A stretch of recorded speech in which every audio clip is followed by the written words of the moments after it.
"Don't play that tape yet," the little black girl said, her voice so calm it made the whole room go still. In the center of the mansion's music room, under the warm glow of a crystal chandelier, she held out a dusty cassette tape with both hands, as if it were something fragile and holy. Across from her, billionaire Adrian Vale stood motionless beside a polished grand piano, his silver cuff links catching the light while the rest of the room seemed to hold its breath. He had spent years avoiding this room, years avoiding the old things, the silence, the memories. But the moment he saw the faded label on the cassette, his chest tightened. It was written in his late mother's handwriting. His fingers moved before he could stop them, slow and uncertain, as if he already knew the past was about to speak. The girl watched him carefully. She was small, maybe 8, with neat braids, scuffed sneakers, and a worn canvas bag hanging from one shoulder. She did not look afraid. She looked certain. "My grandma said I should give this to you myself," she said. "She said you would know it when you heard it." Adrian looked down at her, confused by how steady she sounded. "Who are you?" he asked. The girl lifted one shoulder in a tiny shrug. "I'm the one who found it." That answer should not have mattered. And yet it did, because in that instant, something deep inside him shifted, something old and buried and waiting. He took the cassette with careful hands and turned it over.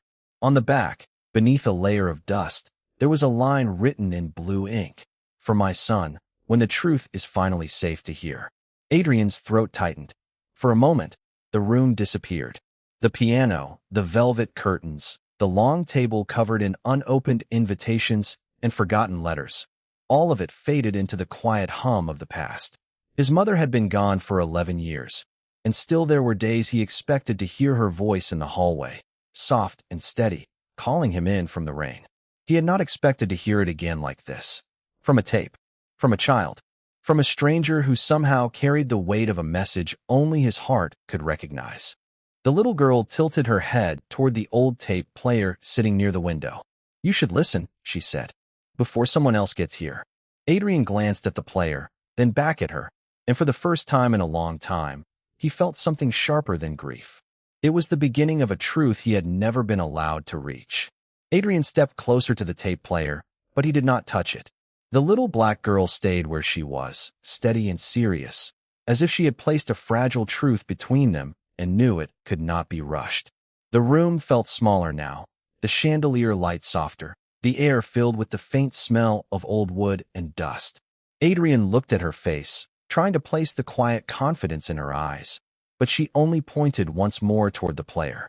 "It is safe," she said. "It just sounds loud because it matters." That made something tighten in his chest. He let out a slow breath, then reached for the worn cassette with careful fingers. The plastic case was scratched at the corners, the label faded by time, but the handwriting was unmistakably gentle. His mother's script. He slid the tape into the player. For a second, there was only the soft mechanical click of the machine, then a thin burst of static, like the room itself was waking up. Adrian stood very still. The little girl folded her hands in front of her and watched him like someone guarding a promise.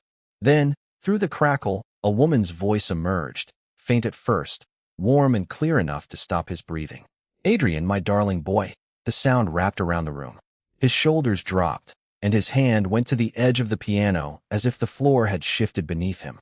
The voice continued, gentle but firm, carrying the familiar rhythm of a mother who had once known exactly how to calm a frightened child with one sentence and one touch. She spoke of the summer he broke his wrist at 9 years old, of the way he used to hide under the dining room table when storms rolled in, of the way he pretended not to cry when she left him at school because he wanted to be brave. Adrian swallowed hard. The room blurred at the edges. The little girl did not look away. She kept her eyes on him, not pitying him, just waiting for the moment the truth would land. Then the voice changed. It became quieter, more deliberate, as if his mother had known this message might one day stand between him and a lie. "If you are hearing this," she said on the tape, "then someone has kept my last words from you for far too long. And there is something you need to know about the girl beside you." Adrian lifted his head sharply. His heart gave one hard beat. The little black girl did not move. She only looked up at him and whispered, "I told you it was important." Adrian did not answer right away. He stood under the pale chandelier light, one hand resting on the back of a chair, the other hanging loose at his side, as if he had forgotten what to do with it. The room stayed quiet except for the faint hiss of the tape player and the soft crackle of a recording that had survived years of silence. The little black girl remained near the console, her shoes planted firmly on the polished floor, her face lifted toward him with a patience that felt far older than her age.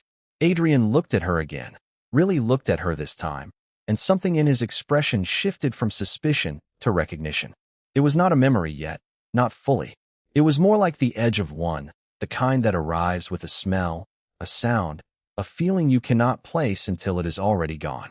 On the tape, his mother kept speaking in that warm, measured voice, and every sentence seemed to pull him farther backward into a life he had tried to seal away. She talked about the old house in Virginia, about the porch swing that creaked every summer evening, about the piano in the front room that no one had played since she became too ill to sit beside it. Then she said something that made Adrian's breathing stop for a beat. "There is a reason the girl is here," her voice said softly. "And there is a reason you were never told who protected her after I was gone." Adrian's eyes moved to the child again. Protected her. The words landed in the room like a dropped glass. The girl did not flinch. She only folded her hands in front of her and waited, as though she had already carried this truth much longer than anyone should have to. Adrian took one careful step forward. "What do you know?" he asked, his voice low, almost unsteady. The girl glanced at the tape player, then back at him. "Enough to bring it to you," she said. "Not enough to keep it hidden anymore." On the recording, his mother drew in a breath, and when she spoke again, the room seemed to tighten around every word. "Adrian, if you are listening to this, then I have failed to tell you something that should have been yours from the beginning. And if you are angry, be angry at the people who made sure you never saw the whole truth." His jaw tightened. A muscle moved near his cheek. For the first time since the tape began, he looked less like a man in control of a room and more like a son standing at the door of a locked memory. The little girl's eyes stayed on him, calm and steady, as if she could feel the moment turning. Then the tape clicked softly, and his mother's voice came through one more time, lower now, almost like a final promise. "Ask the child beside you about the locket," she said. "She knows why it matters." Adrian turned back to the girl, and the room went still again. Adrian did not look away from the little black girl. The soft voice from the tape still hovered in the air, and the room felt smaller now, as if every piece of furniture had leaned in to listen. He drew a slow breath, then lowered himself into the chair opposite her, careful and quiet, like a man approaching something sacred. "The locket," he said at last, his voice roughened by grief and disbelief. "Why does my mother want me to ask you about it?" The girl's fingers moved to the small chain at her neck. She did not pull it out right away. Instead, she looked toward the tape player, where the reel kept turning with a faint mechanical whisper. "Because she told someone to keep it safe," she said. "And because that someone did not." Adrian's brows drew together. Across the room, a few guests shifted uneasily, but no one spoke. A woman near the doorway glanced at her phone, then quickly put it away when she caught Adrian's face. The girl finally reached under her collar and brought out a tiny gold locket, worn smooth at the edges. It caught the chandelier light and flashed once, warm and fragile. Adrian stared at it so hard that he seemed to forget how to blink. "I have seen that before," he said softly. "No," the girl answered. "You saw it in a photograph. You were too little to remember." The words landed gently, but they changed everything. Adrian leaned forward, one hand braced on the table between them. "How do you know that?" The girl swallowed, then placed the locket in his open palm. It was so small against his hand that it looked almost childlike, and yet his whole body went still around it. From the tape player, his mother's voice returned, clearer now, as if distance itself had finally given up trying to hide the truth. "If you are hearing this, Adrian, then the child standing beside you has already done what no one else would do," the voice said. "She brought you back to the place where your life was interrupted." Adrian closed his fingers around the locket. His shoulders lifted once, then settled, as if something deep inside him had been waiting years for permission to break open. He looked at the girl again, really looked at her this time, at her steady eyes, her careful posture, the quiet courage in the way she stood her ground. "Who are you?" he asked. The girl did not answer immediately. She only glanced toward the tape machine, then back at him, and when she finally spoke, her words were barely above a whisper. "I am the one your mother asked to come." Adrian kept his hand closed around the small silver locket, as if the room itself might vanish if he let go. The tape player gave a soft mechanical hum. Then his mother's voice faded into a hush, leaving behind a silence so deep that even the grandfather clock in the corner seemed afraid to move. The little black girl stood near the table, her shoulders straight, her hands folded together in front of her worn cardigan. Adrian studied her face again, this time with a different kind of attention. She was not nervous. She was waiting. "Who sent you?" he asked quietly. She did not answer at once. Instead, she looked toward the cassette tape, then at the framed photograph beside it, the one of his mother standing in a garden with the kind of smile that only appeared when no one else was watching. "No one sent me," the girl said. "I came because your mother asked for me." Adrian's brow tightened. "That is impossible." The girl gave the smallest shake of her head. "Not impossible, just unfinished." Those words settled over him like rain on glass. He glanced down at the locket again, then at the tape player, then back to her. "Tell me your name." "Maya," she said. The name meant nothing for one breath, and then something in the room changed. Adrian looked toward the photograph again, this time at the garden gate behind his mother, half hidden by roses. He remembered a child there once, years ago, standing beside the hedge with a ribbon in her hair and a look of fierce concentration as she tried to keep pace with the adults. His pulse slowed, then quickened. "My mother knew you," he said. Maya did not smile, but her eyes softened. She knew many things. Adrian let out a breath through his nose, the kind of breath a man releases when a door he has feared for years finally begins to open. He moved to the side table and carefully lifted the cassette tape from the player. The label on it was handwritten in blue ink, faint but legible. There was a date on it. The same month his mother had disappeared from public life before her final weeks. He felt the weight of that detail settle into his chest.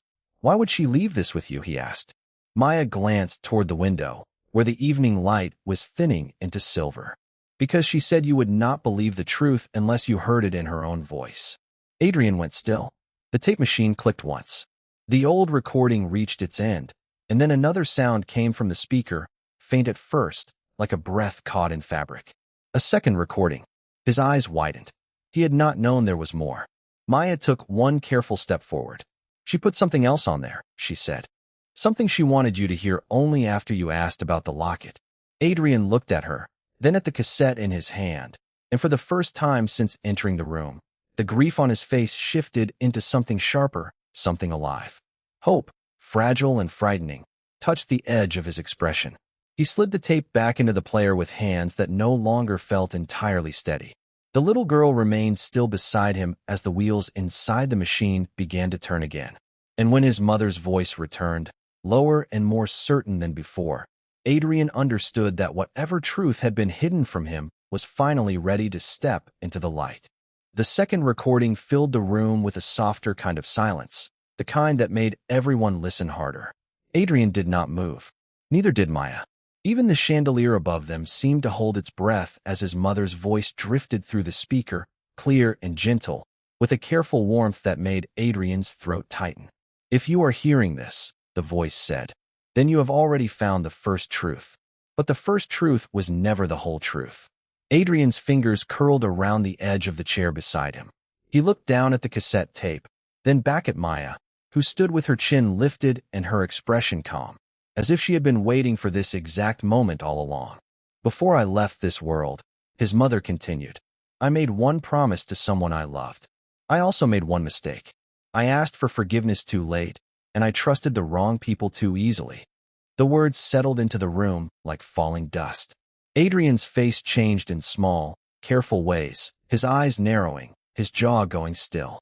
Maya glanced toward the silver locket in his hand. "Turn it over," she said quietly. Adrian did not answer. He opened his palm and looked at the back of the locket for the first time. There, barely visible under the light, were tiny engraved initials and a date from many years ago.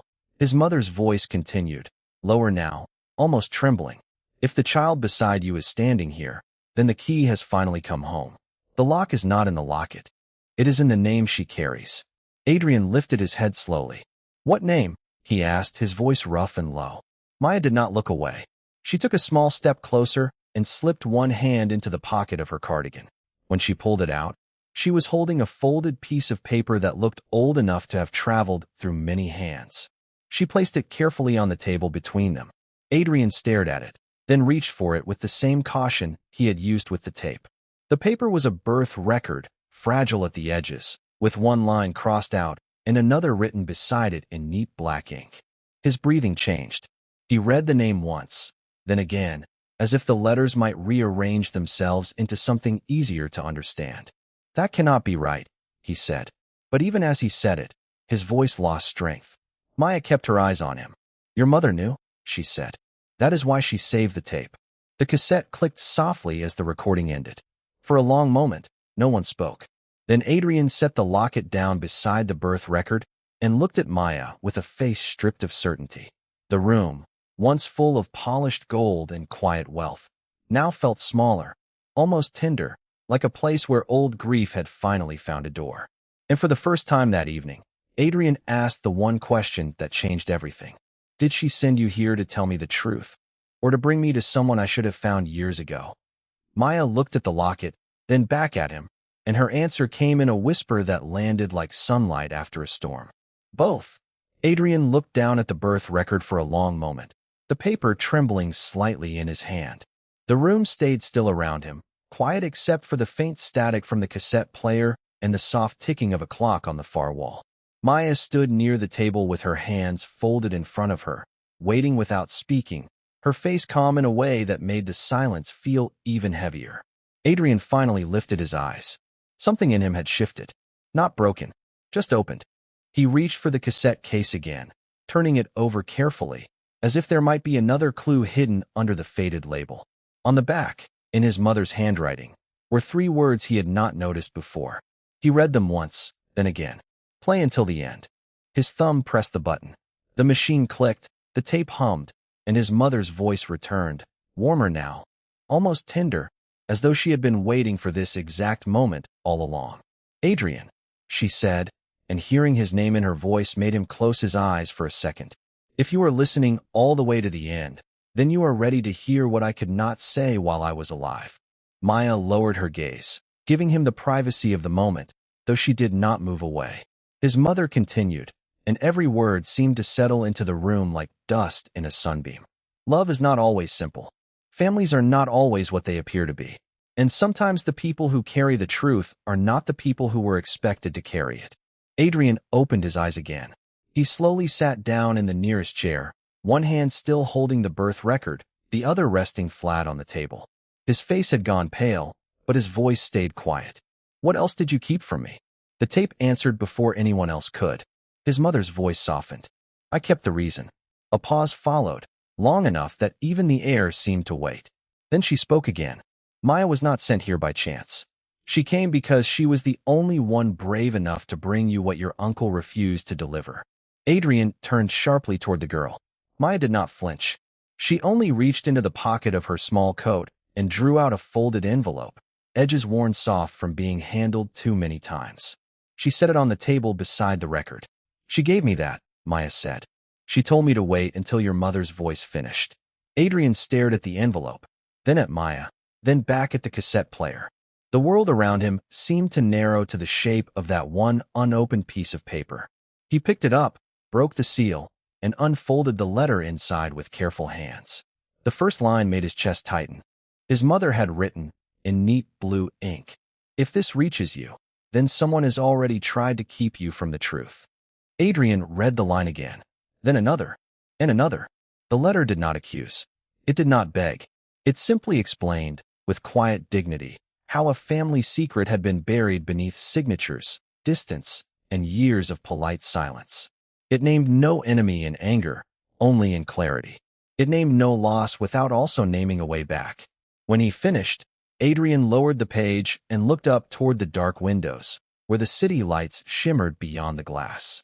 His voice came out steadier than before. "So all this time," he said, "she was trying to bring me home." Maya gave a small nod. She said some people need a voice before they can find the door. Adrian stared at the letter once more, and then at the girl who had carried it through the night like it was something sacred. The room no longer felt like a cold place of old money and polished walls. It felt like a waiting place, a place where truth had finally arrived, quietly, and chosen not to leave. And in that stillness, Adrian made the first decision that truly belonged to him. He would follow every name, every clue, every page. He would find out who had been protected, who had been silenced, and why his mother had trusted a little black girl to bring the past back into the light. Adrian did not move for a long moment after the last line faded from the cassette player. The room seemed to hold its breath with him, the old wood floor, the polished table, even the tall window overlooking the city lights beyond the penthouse. Maya stood near the lamp with her hands still folded, calm and steady, as if she knew this silence was not empty. It was working. Adrian finally set the birth record down beside the cassette player and looked at the woman in the doorway, then back at Maya. "You were not sent here by accident," he said quietly. Maya gave a small nod, and the silver locket at her throat caught the light when she moved. "No, sir. I was sent because your mother knew this room would need more than a recording." Adrian's jaw tightened, not from anger, but from the weight of a truth that had taken too many years to arrive. He stepped to the side table and lifted a plain envelope that had been tucked behind the tape case. His mother's handwriting was on the front, sharp and elegant, the kind of script that could still command a room even after years had passed. He opened it carefully. Inside was a second letter, a small key, and a folded map with one address circled in blue ink. Maya watched him read, her eyes following the movement of his fingers as he traced the lines on the paper. "This is not just a message," Adrian said, more to himself than to anyone else. "This is a path." The woman in the doorway cleared her throat gently.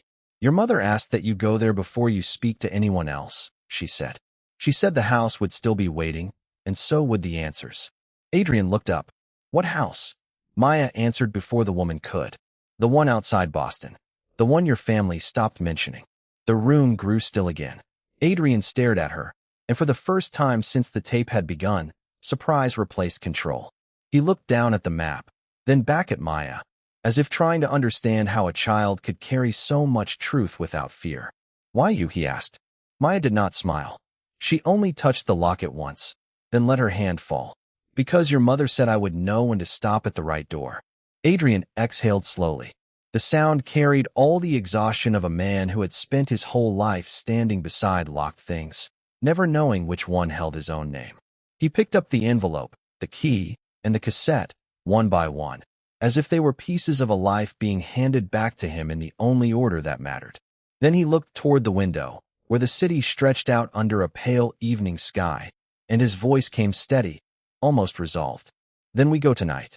By the time Adrian's black car rolled out of the underground garage, the city had already shifted into a deep blue evening glow. Maya sat in the back seat beside him, her small hands resting on the cassette tape case, as if she were guarding something fragile and sacred. The locket lay open in Adrian's palm, catching stray light from the passing street lamps. He kept staring at the tiny worn photograph inside, still not fully trusting that his mother's voice had led him this far. The drive took them across quiet avenues lined with old brick buildings, then toward a neighborhood that felt completely different from the polished glass towers behind them. Maya watched the streets in silence, and when Adrian finally asked her if she was cold, she only shook her head and looked out the window. "My mother said this part of the city would still remember," she said softly. "Remember what?" Adrian asked. Maya turned back to him. "The people they tried to erase." His jaw tightened, not from anger exactly, but from the strange ache of hearing a child speak with the weight of someone much older. A few minutes later, the car stopped in front of a narrow building with faded white trim and a small porch light glowing over the steps. The place looked ordinary enough from the outside, but Adrian felt something in his chest pull tight the moment he saw it. Maya reached for the door handle before the driver could come around. "Wait," Adrian said, and she paused. He looked at her, then at the cassette tape. "If this is where the truth begins, I want to hear it from the start." Maya nodded once. "Then you should come inside." The house smelled faintly of dust, old paper, and rain on warm wood. In the front room, a table stood beneath a lace curtain, and on it sat a stack of envelopes tied with a faded blue ribbon. Adrian stopped the moment he saw them. His name was written on the top one in careful ink. He reached out slowly and lifted it, his fingers brushing the edges as if the paper might vanish. Inside was a letter in his mother's handwriting, along with a photograph and a folded map marked in red pencil. The room seemed to shrink around him as he read the first line. Maya stood quietly by the doorway, watching his face change with every word. She kept everything, Adrian murmured. She never stopped looking. Maya did not answer right away. Then she said, "She asked me to bring you here when the time was right." Adrian looked up, and for the first time that night, he saw it clearly. This was not just a clue. It was an invitation. Someone had spent years hiding the truth, and someone else had spent years preparing to return it. He folded the letter with care, held the photograph against the light, and followed the red line on the map with a finger that no longer trembled. Whatever waited beneath the old streets and locked memories, he would not turn away from it now. Not after his mother's voice. Not after Maya. Not when the past had finally learned how to call his name.